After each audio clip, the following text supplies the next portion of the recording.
the thing is that we it's just me and Ola that live in the same town. All the others are like scattered around Sweden, and Adrian lives in the UK, and so we never really get together unless we do a show. And we've been during these 8 years, except for the pandemic, we every time we get together, we say that we're going to make an album, but we never do. It's we all get excited. We meet each other because the great thing about being in this band, and which has probably made it, because we have never like had an argument in the band or anything. We've never been, because we always give each other space, and in between shows, we hardly talk to each other at all. We just do our own stuff. And so when we get together to do a show, we get all excited like small children, and we're going to make an album. It never happens. But then this year or last year, we met up for Sweden Rock Festival, and we said, okay, enough with the bullshit. We need to do this now. Yes. So 3 months later, the whole album was written. But the thing is, during these 8 years, when we were talking about making an album, we had this Dropbox, which is full of songs. And none of those songs made it to the album. We wrote completely new ones. Yes. So, and the only idea that we had for this album was that let's make it an aggressive one. It's going to be really aggressive. And so when we started writing lyrics, because it's me, Ola, and Jensen writing the lyrics, and together, and and it turns out, because we didn't have like a specific theme, okay, let's write about this, let's write about that. It's just when we presented the lyrics to each other, it pretty much just turned out that we were writing about the same thing, which is the absolute shit show of a world that we live in today. It's horrible. Yes. So yeah. So that's why the song, all the songs are about what we experience daily, because we're not a political band, nor have we ever been. It's just that you can't ignore what's going on around you. So we met up like subconsciously met on the same theme.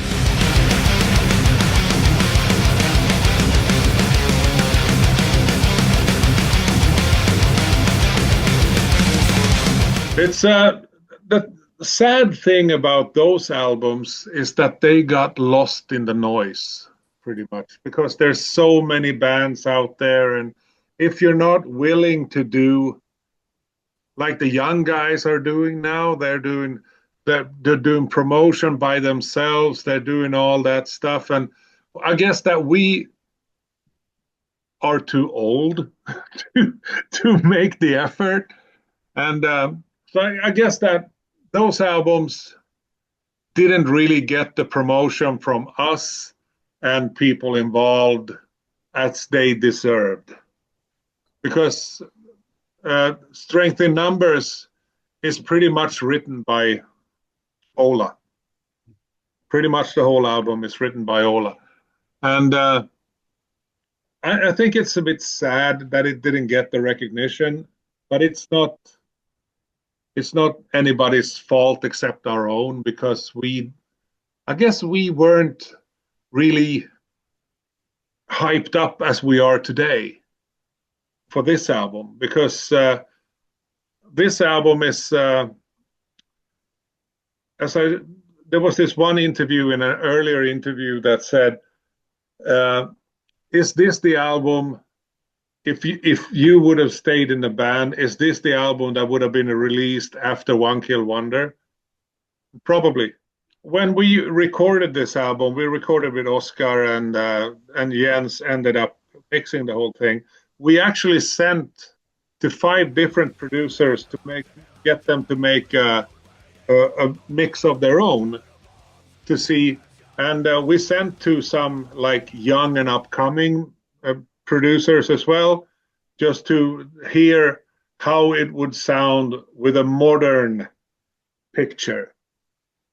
And Jens was actually the one that came closest to what we had in mind, but it was very interesting to listen to the same song in 5 completely different versions.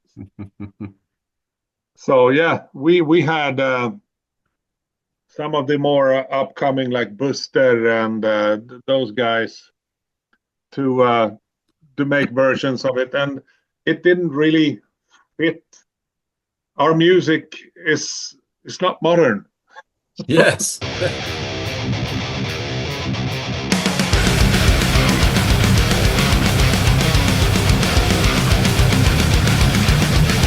When I enter the studio like previously and everything, I don't care anything about technique. I just scream until I taste blood.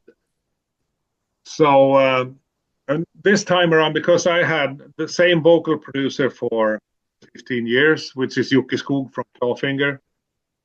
And we've been doing it for 15 years. And then he decided to move to the upper north of Sweden, which is like a 13-hour drive.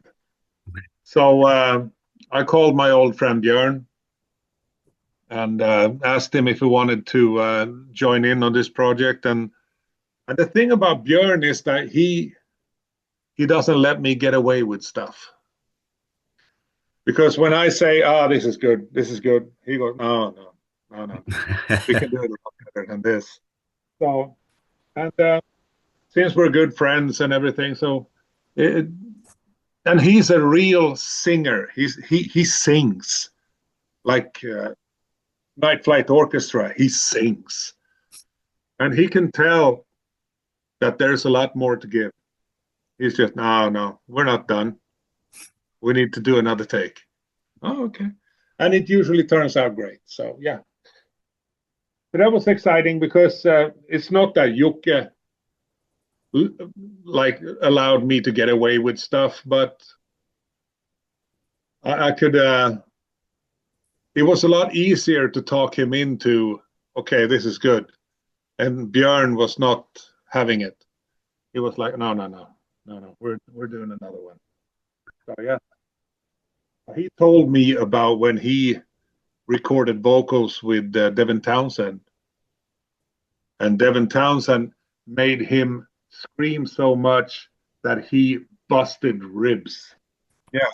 It's not that I don't know how to sing. I know how to sing. It's just that I don't want to.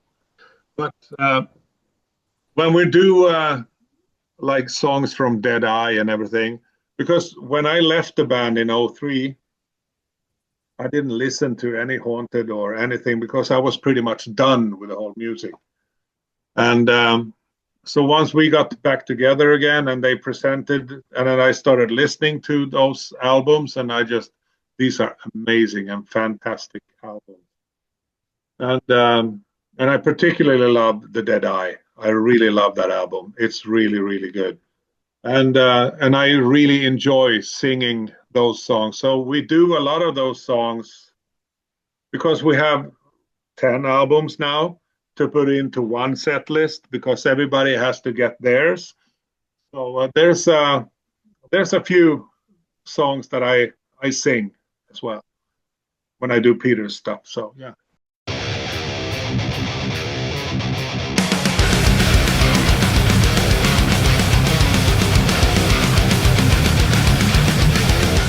That song is actually, the lyrics are about the soldier's perspective. Okay. What war does to you. So it turns you into an inhumane animal, even though you don't want to, but it turns you into an animal. So that's what the whole idea about In Fire Reborn. You're reborn in that environment.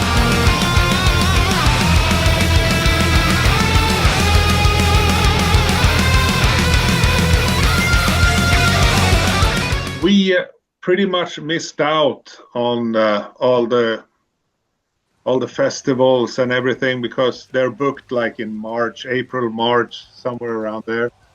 And the album is not going to be released until May, so we missed out on a lot of dates. But there are still dates being booked and everything, so we just have to wait and see because I would love to. We played France last year on Hellfest, and the thing about the Haunted nowadays is that we go for quality before quantity. Yes. So if like a French date comes up, of course we will do it if it makes sense. So I would really love to go on do a few shows with Gojira. That would be so cool.